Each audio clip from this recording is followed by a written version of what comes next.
Ibrahim détruit les idoles. Ibrahim fut déçu lorsque son père lui nia son message. Il lui pesa qu'il invite au bien et ne trouve pas d'écho à son appel, ou qu'il le guide vers le bien et se retrouve par conséquence délaissé.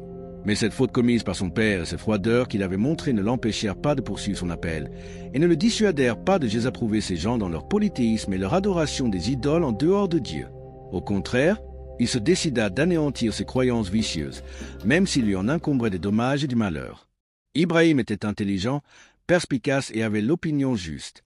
Il se rendit compte que les arguments et les preuves qui se limitaient à la parole, même aussi claires que le jour, ne pouvaient faire pousser de bonnes récoltes dans cette terre stérile.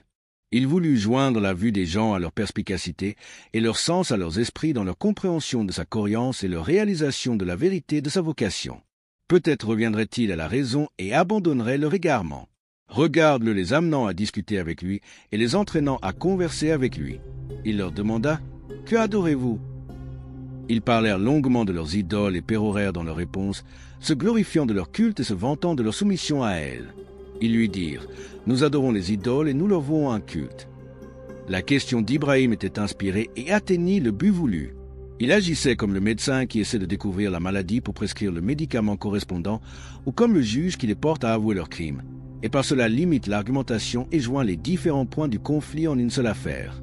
S'il affaiblit la base, en détruit les éléments et leur prouve sa nullité, alors il serait convaincu par ses arguments. Il ne trouverait plus d'échappatoire à le suivre, ni d'issue pour ne pas lui obéir. Il revint à la charge, critiquant la fausseté de leurs opinions et démontrant l'erreur de leurs croyances. Il leur dit « Ces statues vous entendent, elles, quand vous les invoquez, et vous voient-elles quand vous leur obéissez? Vous servent-elles ou vous nuisent-elles? » Quelle est hideuse limitation! Et quelle est habile! Cette ruse du diable qui les a entraînés à se faire l'ombre de leur père dans l'impiété et à les imiter dans le polythéisme, et qui leur a embelli l'adoration des statues au point où ils ont frotté leur face dans la terre à leurs pieds. Qu'ils étaient ignorants alors qu'ils se croyaient dans le juste. Ils avaient même défendu leur secte et avaient argumenté avec les croyants en faveur de leur fausseté, et que leurs paroles étaient futiles.